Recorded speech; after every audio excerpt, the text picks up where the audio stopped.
দেখতে দেখতে পেরিয়ে গেল 18 দিন সিংঘম এগেন্স এবং ভুলভুলাইয়া 3 মুক্তির। উইকেন্ডে দুটো ছবি ভালো ব্যবসা করলেও সোমবার আসতেই কমে গেল তার আয়। সোমবার আসতেই হুড়মুড়িয়ে কমল সিংঘম এগেন্স ছবির আয়।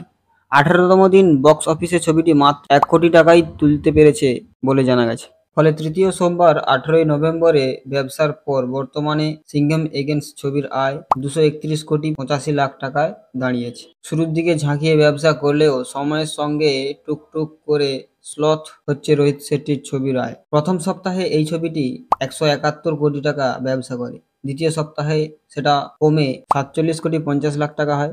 তৃতীয় শুক্রবারে সিংঘম এগেন্স ছবিটির বক্স অফিস কালেকশন বেশ অনেকটা কমেছিল, 2 কোটি 75 লক্ষ টাকা। তবে উইকেন্ড আসতেই সেই পরিমাণ বেশ বাড়ল।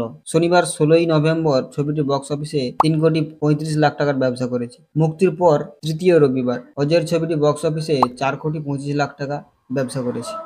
অন্যদিকে ভুলভুলাইয়া 3 বক্স অফিস কালেকশন তৃতীয় সোমবার ভুলভুলাইয়া 3 ছবিটি মাত্র 1 কোটি 65 লাখ টাকা ইনকাম করেছে। রবিবারের তুলনায় এক ঝটকায় অনেকটাই কমেছে এই হরর কমেডি ছবির আয়। বর্তমানে 18তম দিন ব্যবসার পর এই ছবির আয় দাঁড়িয়েছে 233 কোটি 5 লাখ টাকা। মুক্তির পর প্রথম সপ্তাহে ছবিটি 158 কোটি 25 লাখ টাকার ব্যবসা করেছে। দ্বিতীয় সপ্তাহে সেটা কমে হয় 58 কোটি টাকা। এরপর মুক্তির পর তৃতীয় শনিবার অর্থাৎ 16ই নভেম্বর বক্স অফিসে কার্তিক আরিয়ান অভিনীত ছবি ভুলভুলাইয়া 3 বক্স অফিসে 5 কোটি টাকার ব্যবসা করে।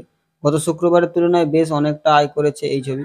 শুক্রবার অনিস বাজমি পরিচালিত ছবি 4 কোটি 15 লাখের ব্যবসা করেছিল।